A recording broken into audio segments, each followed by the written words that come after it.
2008 മെസ്സിയുടെ ജീവിതത്തിലെ നിർണായകമായ വർഷമായിരുന്നു. അന്തർദേശീയ മത്സരങ്ങളിൽ അർജന്റീന ദേശീയ ടീമിനു വേണ്ടിയും ലീഗ് മത്സരങ്ങളിൽ ബാഴ്സലോണയ്ക്ക് വേണ്ടിയും കളിച്ച ലോകത്തെ മികച്ച ഫുട്ബോൾ താരമെന്ന ഖ്യാതി മെസ്സി നേടിയെടുത്ത വർഷം.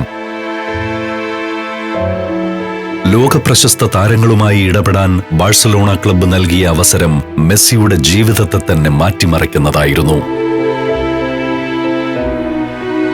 റൊണാൾഡീഞ്ഞോയുമായുള്ള സൗഹൃദമായിരുന്നു അതിൽ പ്രധാനം. ബാഴ്സലോണയുടെ സീനിയർ ടീമിൽ മെസ്സി എത്തുമ്പോൾ റൊണാൾഡീഞ്ഞോ ഫുട്ബോൾ ലോകത്തെ രാജാവാണ്. നാണം കുണുങ്ങിയായ മെസ്സിയെ സീനിയർ ടീമിലേക്ക് സ്വാഗതം ചെയ്തത് റൊണാൾഡീഞ്ഞോയാണ്. വർഷങ്ങൾ കടന്നുപോകുന്തോറും കളിക്കളത്തിലും പുറത്തും ഇരുവരും തമ്മിലുള്ള സൗഹൃദം വർദ്ധിച്ചു. അർജന്റീനയും ബ്രസീലും ഫുട്ബോളിലെ ചിരവൈരികളാണെങ്കിലും അവർ തമ്മിലുള്ള ബന്ധത്തെ അത് ബാധിച്ചില്ല. മെസ്സി എനിക്കൊരു സഹോദരനെ പോലെയാണെന്നാണ് റൊണാൾഡീഞ്ഞോ എപ്പോഴും പറയാറുള്ളത്. മെസ്സിയുടെ വിജയങ്ങൾ ഏറ്റവും സന്തോഷത്തോടെ ആഘോഷിക്കുന്ന ഒരാളായിരുന്നു റൊണാൾഡീഞ്ഞോ.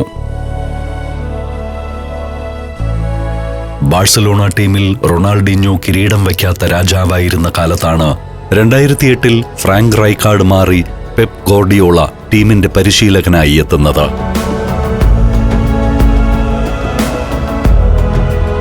ടീമിൽ അച്ചടക്കത്തിന് വലിയ പ്രാധാന്യം നൽകിയ ഗോർഡിയോളയ്ക്ക് റൊണാൾഡീഞ്ഞോയുടെ ജീവിതശൈലി അത്ര ഇഷ്ടപ്പെട്ടില്ല. ടീമിന്റെ കെട്ടുറപ്പിന് റൊണാൾഡീഞ്ഞോ, ഡെക്കോ എന്നിവരുടെ സാന്നിധ്യം ഗുണകരമല്ലെന്ന് പെപ് വിശ്വസിച്ചു. റൊണാൾഡീഞ്ഞോ പലപ്പോഴും രാത്രികാല പാർട്ടികളിൽ സജീവമാവുകയും പുലർച്ചെ വരെ ആഘോഷങ്ങളിൽ ഏർപ്പെടുകയും ചെയ്തിരുന്നു. ഇത് അദ്ദേഹത്തിന്റെ കായികക്ഷമതയെ സാരമായി ബാധിച്ചു. പരിശീലനത്തിന് കൃത്യസമയത്ത് എത്താതിരിക്കുകയോ എത്തുമ്പോൾ തന്നെ ശാരീരികമായി അവശനായിരിക്കുകയോ ചെയ്യുന്നത് പതിവായി. കളിയിലെ ചടുലത കുറഞ്ഞു. പരിക്കുകളേൽക്കുന്നത് പതിവുമായി. പഴയതുപോലെ ടീമിനെ അദ്ദേഹത്തിന് ഒറ്റയ്ക്ക് ജയിപ്പിക്കാൻ കഴിയാതെ വന്നതോടെ ആരാധകരുടെ പിന്തുണയും കുറഞ്ഞു. ബാഴ്സലോണ ടീം ഒരു പുതിയ യുഗത്തിലേക്ക് കടക്കാൻ ആഗ്രഹിച്ചു. ആ യുഗത്തിന്റെ നായകനായി അവർ മെസ്സിയെ കണ്ടു. മെസ്സിയുടെ വളർച്ചയ്ക്ക് റൊണാൾഡീഞ്ഞോയുടെ സ്വാധീനം വിനയാകുമെന്ന് കരുതിയ മാനേജ്മെന്റ് 2008 റൊണാൾഡീഞ്ഞോയെ AC മിലാന് വിൽക്കാൻ തീരുമാനിച്ചു. ക്ലബ്ബ് വിടുന്നതിന് കുറച്ചു മാസങ്ങൾക്ക് മുൻപ് തന്നെ റൊണാൾഡീഞ്ഞോ മെസ്സിയോട് പറഞ്ഞു, ഞാൻ പോവുകയാണ്. എന്റെ 10ാം നമ്പർ ജേഴ്സി നീ എടുക്കണം. അന്ന് 19ാം നമ്പർ ജേഴ്സി അണിഞ്ഞിരുന്ന മെസ്സിക്ക് തന്റെ ഗുരുവിനെ പോലെയുള്ള റൊണാൾഡീഞ്ഞോയുടെ ജേഴ്സി സ്വീകരിക്കാൻ ആദ്യം ചെറിയ മടിയുണ്ടായിരുന്നു. എന്നാൽ റൊണാൾഡീഞ്ഞോയുടെ നിർബന്ധത്തിന് മെസ്സി വഴങ്ങി. അത് വെറുമൊരു ജേഴ്സി മാറ്റമായിരുന്നില്ല, മറിച്ച് ബാഴ്സലോണയുടെ രാജാവെന്ന സ്ഥാനം റൊണാൾഡീഞ്ഞോ ഔദ്യോഗികമായി മെസ്സിക്ക് കൈമാറുകയായിരുന്നു. ടീമിൽ മാറ്റങ്ങൾ വന്നെങ്കിലും മെസ്സിയും റൊണാൾഡീഞ്ഞോയും തമ്മിലുള്ള ആത്മബന്ധത്തിന് യാതൊരു മാറ്റവും വന്നില്ല. റൊണാൾഡീഞ്ഞോ ക്ലബ്ബ് വിട്ടുപോയെങ്കിലും മെസ്സിക്ക് മറ്റൊരു ഗുരുനാഥന് ലഭിച്ചു. ടീമിന്റെ പുതിയ പരിശീലകൻ പെപ് ഗോർഡിയോള. മെസ്സിയുടെ കളി ഏത് രീതിയിൽ നിയന്ത്രിക്കണമെന്നും ഏത് തരത്തിലുള്ള പരിശീലനമാണ് നൽകേണ്ടതുമെന്നുമുള്ള കൃത്യമായ ധാരണ ഗോർഡിയോളയ്ക്കുണ്ടായിരുന്നു. അക്കാലത്ത് മെസ്സിക്ക് അടിക്കടി പരിക്കേൽക്കുമായിരുന്നു. പെപ് വന്നതോടെ മെസ്സിയുടെ ഭക്ഷണക്രമം മാറ്റുകയും ശാരീരികക്ഷമതയ്ക്ക് വലിയ പ്രാധാന്യം നൽകുകയും ചെയ്തു. ഇത് പരിക്കുകൾ കുറയ്ക്കാൻ സഹായിച്ചു. കളിക്കളത്തിൽ മെസ്സിയെ എവിടെ നിയോഗിക്കണമെന്നതിനെക്കുറിച്ച് അദ്ദേഹത്തിന് കൃത്യമായ ധാരണയുണ്ടായിരുന്നു. അതിനുവേണ്ടി അദ്ദേഹം ബാഴ്സലോണയുടെ കളിശൈലിയിലും പൊസിഷനുകളിലും തന്ത്രപരമായ ചില മാറ്റങ്ങൾ വരുത്തി. അദ്ദേഹം മെസ്സിയെ ഫാൾസ് നയനായി കളിക്കളത്തിലിറക്കി പരീക്ഷണം ആരംഭിച്ചു. 2009 മെയ് മാസത്തിൽ റയൽ മാഡ്രിഡിനെതിരെയുള്ള നിർണായകമായ എൽ ക്ലാസിക്കോ മത്സരം ലക്ഷ്യമിട്ടുകൊണ്ടുള്ള നീക്കങ്ങളായിരുന്നു പെപ്പ് നടത്തിക്കൊണ്ടിരുന്നത്. സാധാരണയായി ഒരു ടീമിലെ പ്രധാന സ്ട്രൈക്കർ എതിർ ടീമിന്റെ ഗോൾ പോസ്റ്റിന് തൊട്ടടുത്തായി പ്രതിരോധ നിരക്കാർക്കിടയിലാണ് നിൽക്കാറുള്ളത്. എന്നാൽ ഫാൾസ് നയൻ ശൈലിയിൽ സ്ട്രൈക്കർ തന്റെ സ്ഥാനത്ത് നിന്ന് പിന്നിലേക്ക് ഇറങ്ങി വന്ന് മിഡ്ഫീൽഡർമാർക്കൊപ്പം ചേർന്ന് കളി മെനയുന്നു.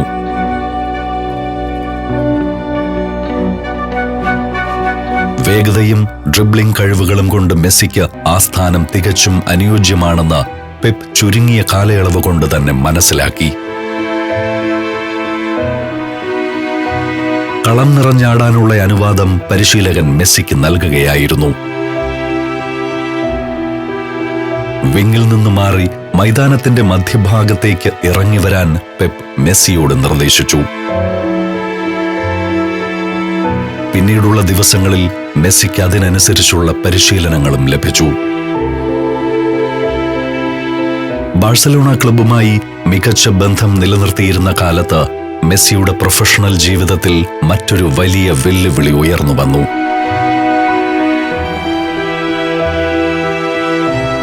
2008 ബെയ്ജിംഗിൽ വെച്ച് ഒളിമ്പിക്സ് ആരംഭിക്കുകയാണ്. ഓഗസ്റ്റ് മാസത്തിലാണ് ഫുട്ബോൾ മത്സരങ്ങൾ നടക്കുന്നത്. വിശ്വ കായിക വേദിയിൽ അർജന്റീനയ്ക്ക് വേണ്ടി കിരീടം നേടിക്കൊടുക്കുക എന്നത് മെസ്സിയുടെ വലിയൊരു സ്വപ്നമായിരുന്നു.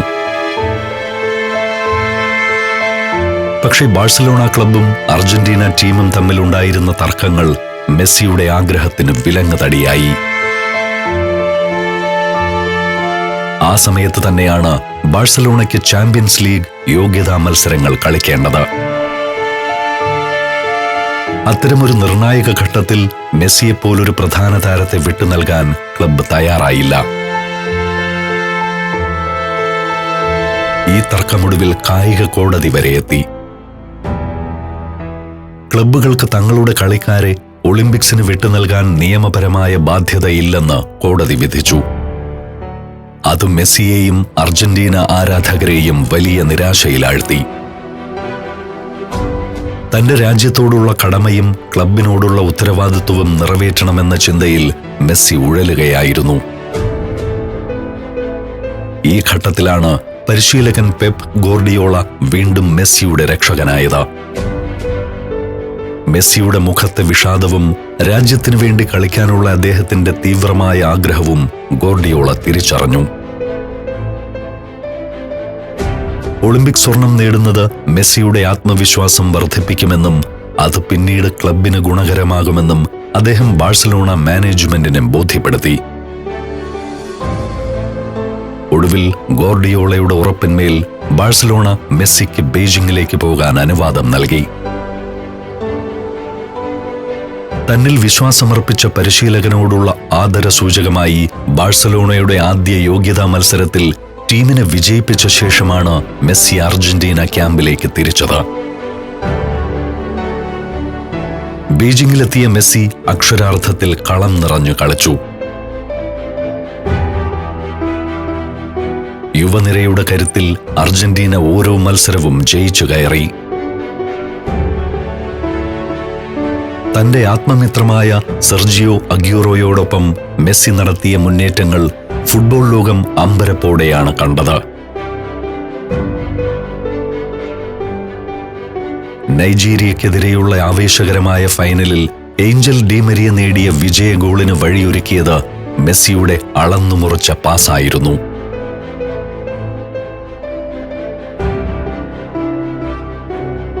ഒടുവിൽ ഒളിമ്പിക് സ്വർണം കഴുത്തിൽ അണിഞ്ഞുകൊണ്ട് മെസ്സി അർജന്റീനയുടെ വീരനായകനായി മാറി. മെസ്സിയുടെ അതുവരെയുള്ള കരിയറിലെ ഏറ്റവും വലിയ നേട്ടമായി അത്. ആ വിജയം നൽകിയ ആത്മവിശ്വാസവുമായാണ് അദ്ദേഹം ബാഴ്സലോണയിലേക്ക് എത്തിയത്. Djibouti, Fiji, Lebanon, Ethiopia, Armenia. സഞ്ചാരം വോളിയം നമ്പർ 17. ഫുൾ HD-യിലുള്ള ഈ അപൂർവ ദൃശ്യയാത്രാ വിവരണ ശേഖരം സ്വന്തമാക്കാൻ സഞ്ചാരം എന്ന് SMS ചെയ്യൂ. ഫോൺ 9995 444 222.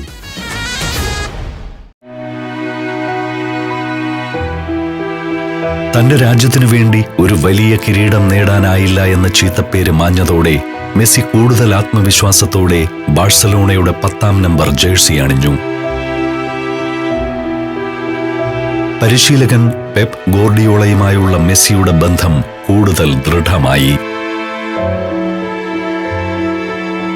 മെസ്സിയുടെ ജീവിതശൈലിയിൽ ചില മാറ്റങ്ങൾ വരുത്താൻ പെപ് നിർദ്ദേശിച്ചത് ഈ കാലയളവിലാണ്. മെസ്സിയുടെ പ്രിയപ്പെട്ട വിഭവങ്ങളായ പിസയും കോളയും പെപ് വിലക്കി. പകരം മത്സ്യവും പച്ചക്കറിയും ഉൾപ്പെടുത്തിയ പ്രത്യേക ഡയറ്റ് ചാർട്ട് തയ്യാറാക്കി. മൈതാനത്ത് മെസ്സിയെ തടയാൻ എതിരാളികൾക്ക് കഴിയില്ലെങ്കിലും തുടർച്ചയായ പേശി പരിക്കുകൾ അദ്ദേഹത്തിന്റെ കരിയറിന് ഭീഷണിയായിരുന്നു. പെപ്പിന്റെ ഈ കർശനമായ നിയന്ത്രണങ്ങൾ മെസ്സിയുടെ ശരീരം കൂടുതൽ ദൃഢമാക്കുകയും അദ്ദേഹത്തെ കരുത്തനായ ഒരു കളിക്കാരനായി മാറ്റുകയും ചെയ്തു.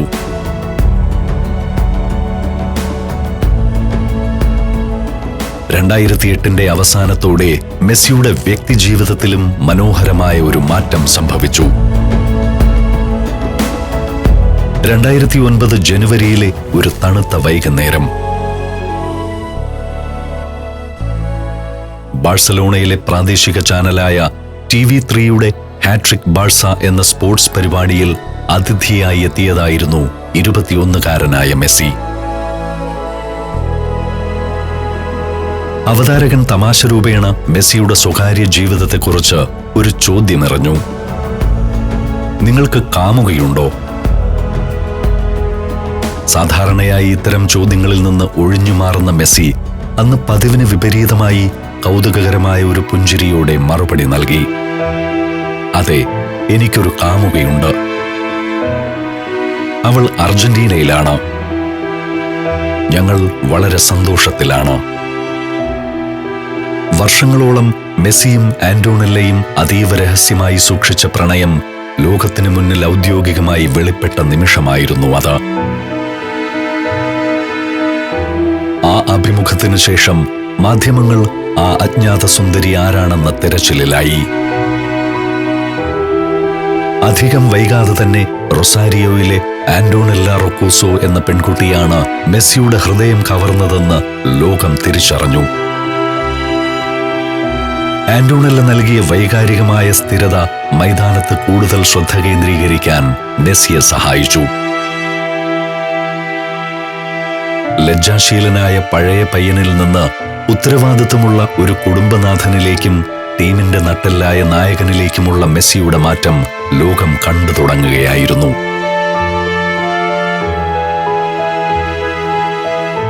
പെപ് ഗോർഡിയോള മെസ്സിയുടെ കളിമികവ് മൈതാനത്ത് കാര്യക്ഷമമായി ഉപയോഗിക്കാനുള്ള തന്ത്രങ്ങൾ മെനയുകയായിരുന്നു.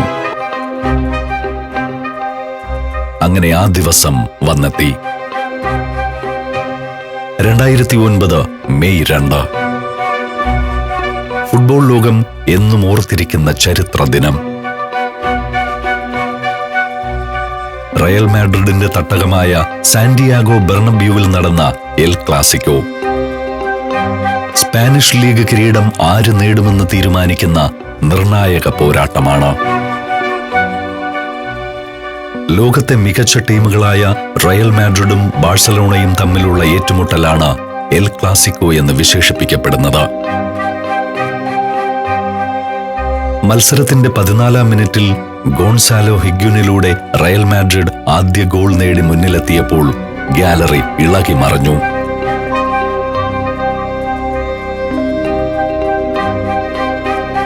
എന്നാൽ ആ സന്തോഷത്തിന് മിനിറ്റുകളുടെ ആയുസ്സേ ഉണ്ടായിരുന്നുള്ളൂ. പരിശീലകൻ പെപ് ഗോർഡിയോള അന്ന് മെസ്സിയെ വിങ്ങിൽ നിന്ന് മാറ്റി ഫോൾസ് 9 എന്ന പുതിയ റോളിൽ പരീക്ഷിക്കുകയാണ്.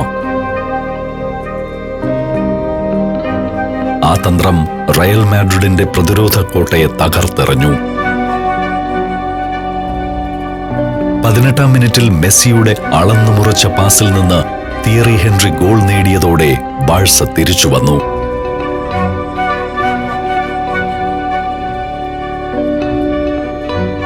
തൊട്ടുപിന്നാലെ കാർലസ് പുയോളിന്റെ ഹെഡറിലൂടെ ബാഴ്സ ലീഡ് നേടി.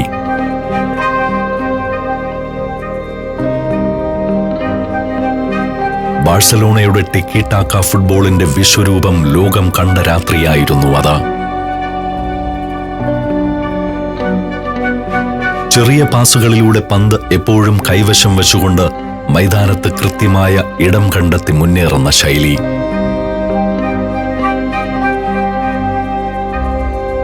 പന്ത് നമ്മുടെ കൈവശമിരുന്നാൽ എതിരാളികൾക്ക് ഗോളടിക്കാൻ കഴിയില്ല എന്ന ലളിതമായ തത്വമനുസരിച്ചുള്ള കളിരീതി ബാഴ്സലോണ ലോക പ്രശസ്തമാക്കുന്നതിന്റെ ആദ്യഘട്ട നീക്കങ്ങളായിരുന്നു അന്ന് നടന്നത്. ബാഴ്സലോണ താരങ്ങൾ എപ്പോഴും ഗ്രൗണ്ടിൽ ത്രികോണാകൃതിയിൽ നിലകൊള്ളുന്നു. പന്ത് കൈവശമുള്ള ഒരാൾക്ക് പാസ് നൽകാൻ എപ്പോഴും ചുറ്റും 2-3 വഴികൾ അവരുറപ്പാക്കി.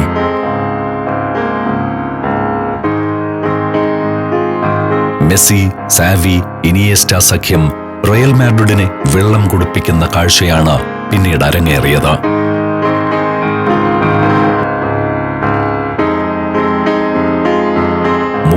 ാം മിനിറ്റിൽ റയൽ പ്രതിരോധ നിരക്കാരന്റെ കാലിൽ നിന്ന് പന്ത് തട്ടിയെടുത്ത മെസ്സി ഗോൾ കീപ്പർ ഇക്കർ കസിയസിനെ കീഴടക്കി പന്ത് വലയിലെത്തിച്ചു.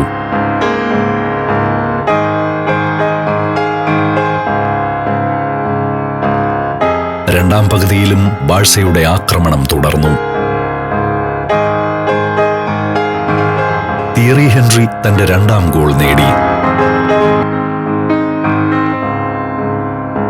തുടർന്ന് 75-ാം മിനിറ്റിൽ സാവിയുമായുള്ള മനോഹരമായ നീക്കത്തിനൊടുവിൽ മെസ്സി തന്റെ 2ാം ഗോളും മത്സരത്തിലെ ബാഴ്സയുടെ 5ാം ഗോളും നേടി.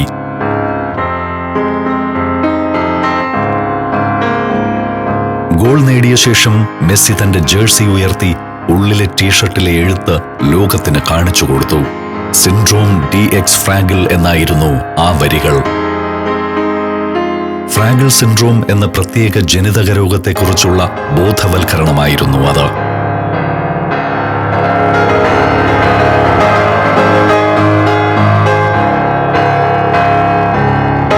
ഒടുവിൽ ജെറാൾഡ് പിക്വേയുടെ ഗോളിലൂടെ 6-2 എന്ന സ്കോറിന് റയൽ മാഡ്രിഡിനെ അവരുടെ സ്വന്തം മണ്ണിൽ വെച്ച് ബാഴ്സലോണ തകർത്തു.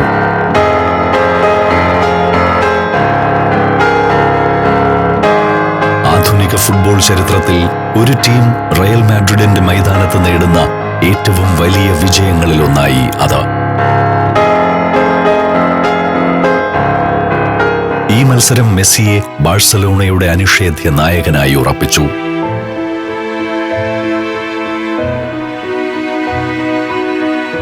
റൊണാൾഡീഞ്ഞോയ്ക്ക് ശേഷം ബാഴ്സലോണയുടെ സുവർണ കാലഘട്ടം മെസ്സിയിലൂടെ തുടങ്ങിക്കഴിഞ്ഞുവെന്ന് ആ വിജയം ലോകത്തിന് കാണിച്ചു കൊടുത്തു. മെസ്സി വിജയങ്ങൾ വെട്ടിപ്പിടിക്കുമ്പോൾ എതിർവശത്ത് കരുത്തനായ ഒരു എതിരാളി അപ്പോഴേക്കും ഉയർന്നു വന്നു കഴിഞ്ഞിരുന്നു.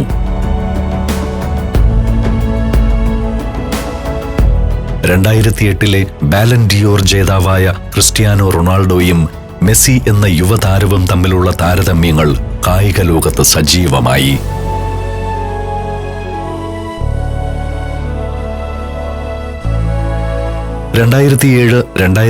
സീസണിൽ മാഞ്ചസ്റ്റർ യുണൈറ്റഡിനു വേണ്ടി റൊണാൾഡോ നടത്തിയ പ്രകടനം അത്ഭുതകരമായിരുന്നു.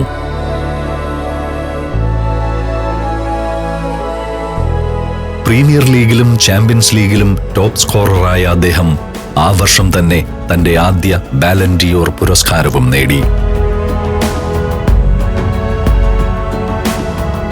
മെസ്സി റൊണാൾഡോ പോരാട്ടത്തിനായി ലോകം കാത്തിരിക്കാൻ തുടങ്ങി.